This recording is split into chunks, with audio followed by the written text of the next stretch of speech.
नमस्कार, मैं पंकज कुमार स्वागत करता हूं आप सभी का अपने यूट्यूब चैनल मोटिवेशन जरूरी है पर। देर न करते हुए चलिए कहानी को शुरू करते हैं। तो कहानी कुछ इस प्रकार है। एक बहुत ही भोला भाला सा आलसी लड़का था। वह कोई काम करना नहीं चाहता था, बस खाना खाता, घूमता और सोते रहता था। एक दिन उसे किसी ने बताया कि एक आश्रम है जहाँ पर कुछ नहीं करना पड़ता है और हर दिन 2 समय का खाना और नाश्ता मिलता है। तुम वहाँ जा कर के रहो। उस आलसी लड़के ने सोचा कि ये तो बहुत बहुत ही बढ़िया है। वह उस आश्रम में जाकर रहने को सोचा और फिर वह भोला भाला सा आलसी लड़का अपना सारा सांसारिक जीवन छोड़कर उस आश्रम में जा कर के रहने लगा। आश्रम में एक गुरुजी रहते थे। वह कुछ समय सबको प्रवचन देते हैं। वह आलसी लड़का सुनता था, बाकी समय आराम करता था, फिर भर पेट खाना खाता और फिर सो जाता था। ऐसे ही उस लड़के का दिन गुजरता गया। एक दिन उस आश्रम में कुछ भी नहीं बना। नाश्ते के समय में नाश्ता नहीं मिला। उसने सोचा नाश्ता नहीं मिला तो भोजन तो मिलेगा ही। अब भोजन के समय भी उसे भोजन नहीं मिला। लड़का दौड़ करके गुरुजी के पास गया और उसने पूछा कि आज भोजन क्यों नहीं बना। गुरुजी ने कहा कि बेटा, आज एकादशी है और जितने भी आश्रम के सदस्य हैं उनका उपवास है और तुम्हारा भी आज उपवास है। आज भोजन नहीं बनेगा। वह लड़का आलसी था और उसे भूख भी बहुत लगता था। उसने गुरुजी से बोला कि मैं उपवास नहीं रखूँगा। उसने कहा कि मुझे भूख लगी है और मैं खाना खाऊंगा। गुरुजी ने बोला ठीक है, जाओ भंडारे में से सामान ले कर के आओ और आश्रम में नहीं, बाहर ले जा कर के बना लो। लेकिन याद रखना, भोजन बनाने के बाद सबसे पहला भोग भगवान को लगाना और फिर तुम प्रसाद को पाना। वह लड़का बोलता है ठीक है और फिर अनाज लेकर के नदी की ओर चला जाता है। भोजन पकाने लगा। भोजन तैयार हुआ। उसके बाद कहने लगा कि भगवान श्री राम आइए, पधारिए, भोजन लगाइए, भोग लगाइए। अब जब उसे लगा कि भगवान तो आ नहीं रहे हैं तो फिर कहने लगा कि मुझे मालूम है आपको तो अच्छा खाना खाने की आदत है, मैं बना नहीं पाया और मुझे अच्छा भोजन बनाने भी नहीं आता है, लेकिन जो भी रूखा सूखा है आकर के खा लीजिए। भगवान श्री राम उसकी सरलता पर बहुत ही प्रसन्न हुए और उस लड़के को दर्शन दे दिए। उसने देखा कि भगवान श्री राम आए हुए हैं और उनके साथ में माता सीता भी आई हुई हैं। लेकिन लड़के ने सिर्फ 2 लोगों के लिए ही भोजन बनाया था, एक अपने लिए और दूसरा भगवान के लिए। और अब क्योंकि भगवान के साथ माता सीता भी आई हुई थी तो उसने उस भोजन को माता सीता और भगवान के सामने ग्रहण करने के लिए रख दिया।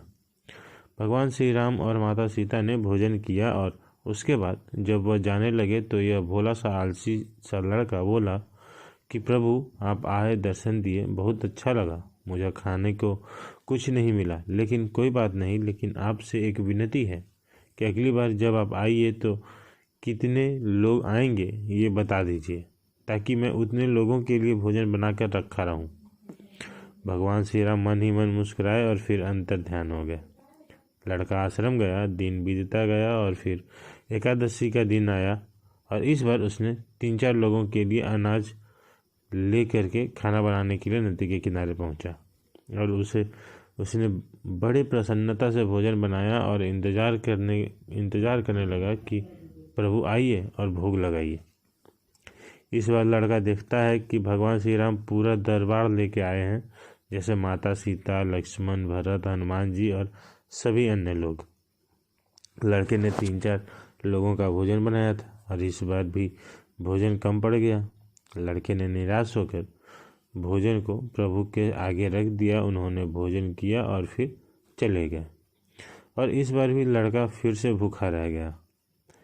अब लड़का फिर आश्रम गया। दिन बीतता गया और फिर एकादशी का दिन आया और इस बार गुरुजी से कहने लगा कि गुरुजी, मुझे इस बार थोड़ा ज़्यादा अनाज चाहिए। गुरुजी सोचने लगे कि यह इतना सारा अनाज का करता क्या है, कहीं इसे बेचता तो नहीं। फिर उन्होंने कहा कि ठीक है, भूख से परेशान रहता है। लड़के ने कहा कि नहीं गुरुजी, मैं भूख से परेशान नहीं रहता हूँ। प्रभु के साथ बहुत लोग आते हैं और उनको भी तो भोजन करना पड़ता है। गुरुजी को लगा कि लड़का पागल हो गया है, लेकिन गुरुजी ने सोचा कि चलो एक बार चल कर देखते हैं कि लड़का इस अनाज का करता क्या है। वह भोला सा लड़का अनाज लेकर के नदी के किनारे पहुंचा और इस बार भोजन बनाया नहीं। उसने सोचा कि प्रभु हर बार ज़्यादा लोगों को लेकर आते हैं, इस बार वह जितने भी आएंगे खुद बना करके भोग लगा लेंगे। और फिर प्रेम से प्रभु को बुलाने लगा।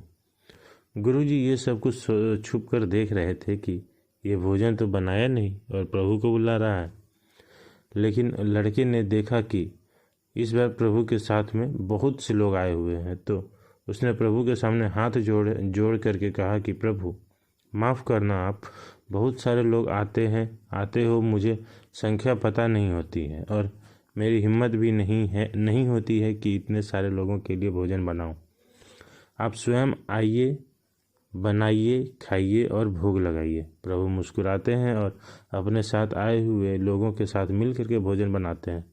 गुरुजी ये सब छुप करके देखते हैं और फिर लड़की के पास आ करके कहते हैं, तुम ये क्या कर रहे हो? लड़का कहता है कि गुरुजी, आपको दिख नहीं रहा है कि भगवान श्री राम पधार चुके हैं और माता सीता आई हुई हैं, हनुमान जी आए हुए हैं और सभी लोग आए हुए हैं, भोजन बना रहे हैं।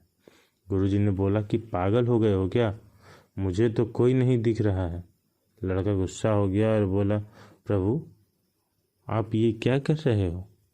एक तो मुझे भूखा रखा है और गुरुजी को दर्शन नहीं दे रहे हो, जो मुझे पागल समझ रहे हैं। कृपा करके गुरुजी को दिख जाओ। भगवान बोले, नहीं, मैं इन्हें नहीं दिख सकता।